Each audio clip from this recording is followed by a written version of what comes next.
안녕하세요. 정성호TV의 정성호입니다. 오늘은 원자재 급등, 소비자 물가 급등, 생산자 물가 급등, 인플레이션과 관련돼서 언급하겠습니다. 원자재 급등은 아무래도 전 세계의 경제가 코로나 백신을 맞은 이후에 미국을 비롯해서 영국, 이스라엘 등 몇몇 국가들이 일부 해제를 통해서 기업 활동 및 사회 활동이 늘어나면서 생산하려고 하는 생산재의 값이 급등하는 현상을 말하고 있는 것 같습니다. 구리값이 톤당 10,000불이 넘어가면서 풍산그룹이 최대의 1분기 실적을 냈다는 말도 비슷한 얘기 같고요. 지금 전 세계적으로 구리, 니켈 가격이 폭등하고 천연가스나 납 가격, 즉 생산과 관련된 원자재 값이 급속하게 오르고 있다는 뉴스를 접할 것입니다. 코로나19와 관련돼서 생산을 축소하거나 미뤘던 것이 코로나 상태에서 경기 회복과 맞물려서 더 많은 생산을 위한 원자재의 필요성 때문에 원자재가 급등하고 있는 현실이 맞는 것 같습니다. 그리고 소비자 물가가 하루가 다르게 가파르게 오르고 있습니다. 당장 어떠한 이슈가 있는 것은 아닙니다. 기후 변화가 있는 것도 아니고 자연재해가 있는 것도 아닌데 원자재 값 급등과 맞물려서 일반 소비자가 먹고 음식을 만드는 소비자 관련된 자재값이 급등함으로써 소비자 물가가 가파르게 오르고 있습니다. 제가 운영하고 있는 JVL 부대찌개, 잔슨빌 부대찌개에 납품되고 있는 식자재 값도 급속하게 오르고 있습니다. 심지어 김치, 파, 마늘, 계란, 쌀값 등 모든 소비자 물가가 급격하게 오르고 있고 CJ 프레시에서 납품되고 있는 식자재 값 자체가 급등하고 있습니다. 그리고 수급이 불안하기 때문에 몇몇 제품은 공급 자체를 하지 않는 것도 있습니다. 그만큼 소비자 물가의 상승이 심상치 않다는 거고요. 원자재 값이 급등하는 거와 맞물려서 생산자 물가 역시 급등하고 있습니다. 소비의 주체인 가게와 생산의 주체인 기업의 물가가 모두 올라간다는 것이고요. 그러다 보니까 화폐의 가치가 떨어지는 인플레이션 우려가 대두하고 있습니다. 그래서 지금 cash is trash라고 레오 달리오가 말합니다. 또 저는 cash is always king이라고 하는 것처럼 현금을 일부 확보하고 있으면 얼마든지 본인의 자산을 늘릴 수가 있는 것입니다. 그래서 요즘 같은 시기에는 부동산은 무조건 좀 더 장기 패턴으로 가지고 있는 것이 가장 좋은 투자이고요.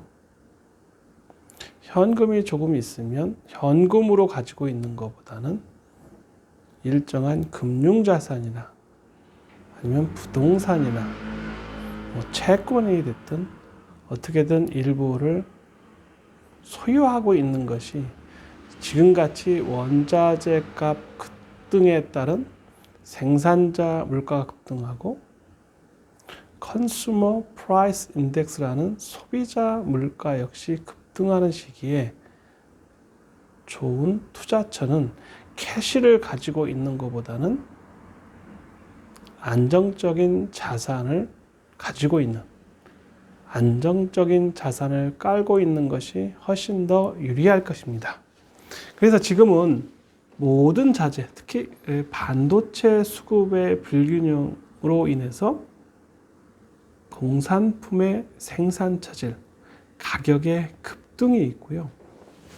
그래서 TSMC라는 대만 반도체 위탁 생산 1위 업체에 미국의 압력이 거세고 있다.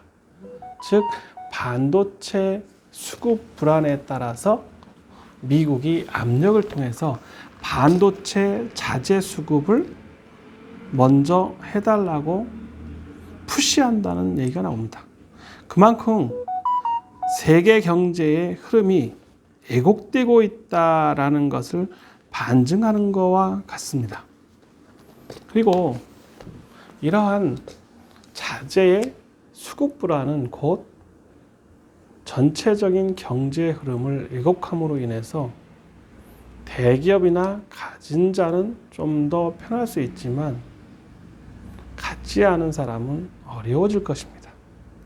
그리고 특히 이러한 반도체나 원자재 수급의 불안은 곧 생산의 불안으로 오고 이러한 모든 리스크를 소비자가 부담하는 편이 더 많다는 것이죠. 그래서 국가에서도 원자재 비축분을 빠르게 방출하고 있다는데 5월, 6월의 문제가 아니고 올 한 해, 내년까지 큰 문제가 되고 있습니다. 특히 차량용 반도체 수급의 불균형으로 완성차 생산에 차질을 가지고 오면서 생산이 중단되고 있다는 뉴스가 가끔 나오고 있습니다. 하루가 빠르게 소비자 물가가 가파르게 오른다는 것이 한국이나 미국이나 몇몇 나라가 아니라 전 세계적인 문제로 대두하고 있습니다. 곡물 가격 자체가 천정부지로 오르고 있습니다. 해상물류가 수에즈 운하 사건 이후에 급등한다고 합니다. 이런 걸 보면 전체적인 물가 오름에 대한 압력은 더 커질 것입니다. 이럴 때 우리는 좀 더 냉철하게 판단할 문제가 있습니다. 원자재 가격이 급등하거나 소비자 가격이 급등하면 당연히 인플레이션 압력이 온다는 것은 누구도 예견할 수 있는 것입니다. 이러한 화폐 가치의 하락은 곧 실물 자산을 가지고 있는 편이 좀 더 낫다고 합니다. 물론 상가와 같은 실물 부동산은 요즘처럼 경기가 안 좋은 한국에서는 상당히 꺼리는 부동산 중에 하나가 되었습니다. CU 구로 오닉스점에서 CU 본사 직원이 얘기한 얘기에 의하면 편의점, 폐점은 거의 없다고 합니다. 그만큼 경기가 안 좋은 시그널인 것입니다. 그리고 구로 지식산업센터에 있는 각 빌딩에 많은 양의 책걸상, 사무기기가 다 버려지고 있습니다. 그만큼 경기가 안 좋다는 지표인 것입니다. 물론 1인 기업, 3인 기업, 5인 기업이 더 늘어날 수도 있지만 기존에 있는 기업들이 더 버티기는 어렵다고 합니다. 원자재의 급등은 생산을 담당하는 중소기업에게는 엄청난 또는 어마어마한 파급 효과를 가지고 올 것입니다. 앞으로 오더를 받아서 생산하는 과정에 원자재 수급의 불균형, 가격의 급등으로 인해서 중소기업의 마진율은 낮아지고 부도율은 높아질 것입니다. 곧 채권 재무 관계에서 채권 회수할 수 있는 길이 어려워진다는 것입니다.